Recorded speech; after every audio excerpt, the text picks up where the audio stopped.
what's up everybody? I know it has definitely been a minute, but I'm here to break down the super stacked card that is UFC 259, which features 4 champions, 3 fights, all happening on one night. That being said, this is probably going to be one of the best cards of 2021, as the UFC continues on its roll of setting up great matchups and making every division seem so interesting to follow. Looking at the prelims and the main card, this one's definitely set to deliver, with veteran names like Dominic Cruz, Joe Benavidez, as well as Thiago Santos is coming back, trying to avenge his most recent loss. There's also going to be some fighters looking to put some notoriety around their name, like Drew Dober, as well as Islam Makhachev, I believe. So it's definitely going to be a very big night from start to finish. But today we're going to go over the top 3 fights on the main card, which all could have easily headlined their own pay-per-view event, and they're all championship fights. So let's get into it, starting with the first championship fight that features Peter Yan versus Aljamain Sterling for the Bantamweight Championship belt. So another explosive fight coming out of the UFC's Bantamweight division, and Bantamweight division being probably one of the most slept on divisions in the UFC. And out of the 3 championships happening that night, this one's probably going to be the closest, and probably even fight of the night. So Sterling's coming off his submission victory against Corey Sandhagen, and he's been putting together an impressive resume of victories, and he's on a 5-fight win streak, so he's looking red hot right now. And on the other hand, Peter Yan is looking no milk in the cereal tough, and we've seen him dismantle people like Uriah Faber,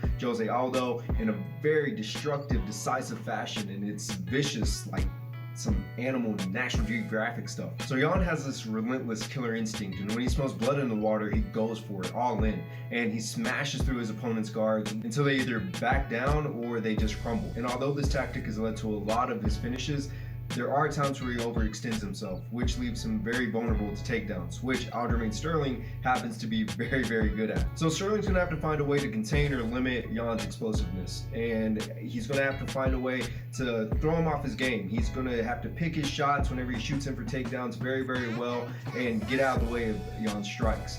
He's definitely going to have some type of success when it comes to the striking though. One of the things I will say about Sterling is that he's amazing at trusting the process of getting to where he needs to be. So when he takes you down, he's taking you down on purpose, and he's going to hold your legs and eventually climb up you and get to where he wants to. And once Sterling is on you, he is stuck on you. And it seems like opponents have a hard time getting him off once he gets a hold of him. Another thing that I think that makes him so successful is his certainty whenever he's moving in with transitions or submissions.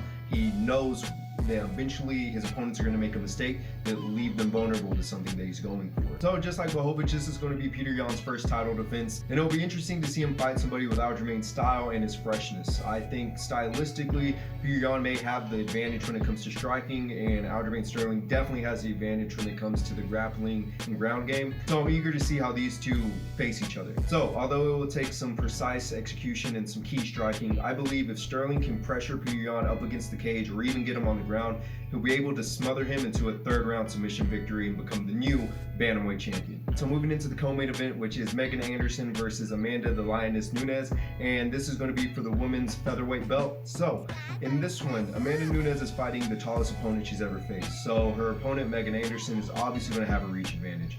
Anderson is a very accomplished Muay Thai striker, and she's coming into this fight a very big underdog. Now she does have a good mix of victories, but the majority of them are coming from TKO, usually in the 1st round or early in the 2nd round. So from some of the things I've seen from Megan Anderson is that she struggles fighting off her back foot, and she doesn't do that well whenever she has to fight off the cage. But she is difficult to take down. 1, because of her height, and 2, because she is a purple belt in Brazilian Jiu-Jitsu. She usually can prep for takedowns whenever they're coming in. One of the big things that Amanda Nunes can't do is let Megan Anderson find her range. When Anderson finds her range, she doesn't hesitate to throw the shot that she needs. So Amanda Nunes is coming off her decision win against Felicia Spencer, and she's just continuing her tear through the UFC women's division. And at this point, Nunes has been, in my opinion, in the running for one of the greatest fighters of all time. She's one of my favorite fighters of all time because it's not about the fact that she just wins, it's how she wins. She beats her opponents at their own game. She head kicked Holly Holm. She finished Chris Cyborg, who people said was going to be her toughest challenge yet. She ended Ronda Rousey. Alright, so let me hop off the bus and focus on this one. So Nunes realizes that Anderson is much taller than her usual opponents, so she's going to have to limit her range and limit her space. The other thing is that Nunes is going to have to be very decisive on how she attacks Anderson. Any type of hesitation on a takedown or a combo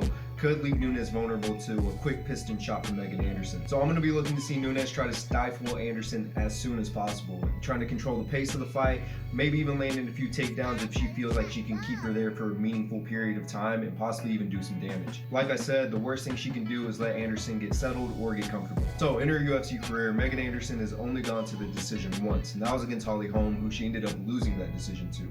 And she's never been in the championship rounds 4 or 5, so we haven't seen her performing that late after the fight's been going on for that long. And although they may not have been spectacular finishes, the last 2 fights that Amanda Nunes has won have been from decision. Overall, I do see Anderson being a dangerous opponent for Amanda Nunes, but I see Nunes having more things going in her favor here than Anderson does. Nunes has the experience of fighting in those late championship rounds. Her last fight was in June, and Megan Anderson's last fight was in February 2020, pre-COVID. Although Megan has length, Nunes has fought similar opponents with similar styles. Nunes also seems to explode with a lot more ferocious power, and we haven't seen Megan push to that point just yet.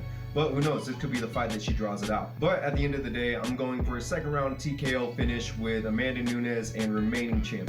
Alright, breaking down the main event, which is Jan the Polish Hammer Blachowicz versus Israel Stylebender Adesanya for the light heavyweight championship. So back in October, shortly after beating Paulo Costa, Israel Adesanya made the announcement he'll be moving from middleweight to the light heavyweight division. Big move. But he would still be holding on to the middleweight strap. And it's no secret that Israel Adesanya more than likely did this to troll Jon Jones, who was the king of the light heavyweight division until he moved up to the heavyweight division. So Blachowicz is heading into this one after knocking out Dominic Reyes to claim the vacated light heavyweight title that was left behind after Jon Jones went to the heavyweight division. So as this being his first title defense, and this is Adesanya's first fight at light heavyweight, this is going to be a big fight for both of these guys. For Blachowicz, this is a big fight for him to start building his legacy on, and for Adesanya, this is a big chance for him to put himself into that rare champ, double champ division that only a few have been able to obtain. Looking at who has more to lose in this fight, the pressure seems to fall more on Blachowicz than it does Adesanya. That's simply because Adesanya is moving up in weight, he's fighting in the weight class he hasn't fought at before, and this is Blachowicz's backyard. You know, he's coming up to his class, he's coming up to his world, and it's one of those things where it could possibly put the whole division in jeopardy, because if Adesanya wins and Jon Jones is busy making his heavyweight run, then it really wouldn't make sense for Adesanya to fight anybody but Jon Jones. It'd be a hard sell to get him to fight anybody else in the light heavyweight division unless Jon Jones comes back down. So in that case, he'd probably move back down to middleweight and see what was going on in there, which puts the light heavyweight division at a standstill. Although a loss for Adesanya will put a dagger in the hopes of him ever fighting Jon Jones and having that big super mega fight that fans would love to see, he would still have the middleweight division to fall back on. But he'd probably miss out on the potential of being mentioned with names like DC, Conor McGregor, Amanda Nunes, who've been successful double champs. Blachowicz is also going to be fighting the stigma of being one and done. You know, no UFC champion wants to be associated with touching UFC gold once and then not being able to defend the title successfully. So going into their fight styles, Blachowicz seems to be a linear fighter, and he usually fights or engages his opponents the same way they come at him. You know, heavy strikes, he's going to match heavy strikes. He'll throw in some leg kicks every now and then. I think the best and most diverse we've seen Blachowicz was in his most recent outing against Dominic Reyes. You know, he was landing with his hands, but he was also throwing those body kicks, which eventually led to Dominic Reyes having this massive welt or bruise on his side, and you could tell that it was starting to affect him and take its toll later on, which eventually lowered his hand so that Jon was able to land heavier. Blachowicz also doesn't seem to change direction as much until his opponents change direction, you know, and then it becomes more of a chase, and he'll throw the leg kick to try to cut them off, but usually they'll still end up getting around or circling out. Another thing I'll say about Blachowicz's fighting style is that when he's coming forward, and when he's attacking, he's throwing bombs. All these shots can definitely do damage. Each one of them could definitely put somebody out. That being said, this could be seen whenever he was fighting Thiago Santos. But Santos was an accomplished striker as well, which eventually led to Blachowicz getting frustrated and rushing in, which eventually led to him getting caught with a counter, and that ended up being his demise. But who knows, maybe Blachowicz will use his grappling advantage as well as the experience at fighting at that weight class to press Adesanya against the cage. Now, Blachowicz does have some takedowns in his arsenal, but they seem more to be like out of scrambles and trying to catch his opponents off guard. It's not really to get into good positions to smother them. It's more of like a quick way to get it to the ground, land some ground and pound strikes, and then get back to the feet. Adesanya is at his worst when he has limited space to move in and he can't cut angles. So if Blachowicz can find a way to make that happen, I think he has a much better chance of winning this fight. But to me, in my opinion, the opponent that drew the most out of him in the most recent times has been Kelvin Gastelum. And that was because I don't think Kelvin Gastelum went in there to fight Israel Adesanya's fight. He knew that he was going to have to strike and engage with him, but whenever he was able to get in close, he didn't get caught up in that moment of, oh man, I'm here, I'm close, I need to swing with all I got. No, he took the shots that he knew were going to land. They were at least going to be somewhat effective. And so he was able to pressure Adesanya into a few bad positions and keep him guessing about some possible takedowns, as well as not wasting as much energy on ineffective strikes, you know, not swinging for the fences and hitting wind. And in this one, it seems like a similar outline's unfolding. A very powerful opponent is hoping to land that one shot on Adesanya that's just going to crumble him. Just like Paulo Costa thought, just like Robert Whittaker thought. He's taken some tough shots. He's taken some big cracks to the chin, but he's been able to withstand them. And I know that fight with Yoel Romero was pretty disappointing. That being said, Yoel Romero, he wanted to become champion, and you got to beat the champion. And I don't think Yoel Romero beat Israel Adesanya. Now, Adesanya probably didn't win that fight, but you can't say that he really lost. So like I said, we're able to see Blachowicz have phenomenal success with his striking against his fight with Reyes. But I don't see him outstriking a dynamic striker like Israel Adesanya. That being said, I'm interested to see how Israel Adesanya fights at a heavier weight class. You know, how is it going to affect his speed and his stamina? Is he going to have enough pop and power behind his punches? Is he going to be able to move as smoothly as he usually does? Or do his strikes begin to lag? Does he start to slow down a little bit when it comes to his footwork? Maybe he doesn't pull his hands back as quick as he usually would. So I see Adesanya cutting those angles faster and having more success with his striking early on. I know that Blachowicz probably watched the fight with Paulo Costa again and again, so I don't expect to see the calf kicks being as often and as effective. Maybe they will, maybe they won't, depends how Adesanya sets them up.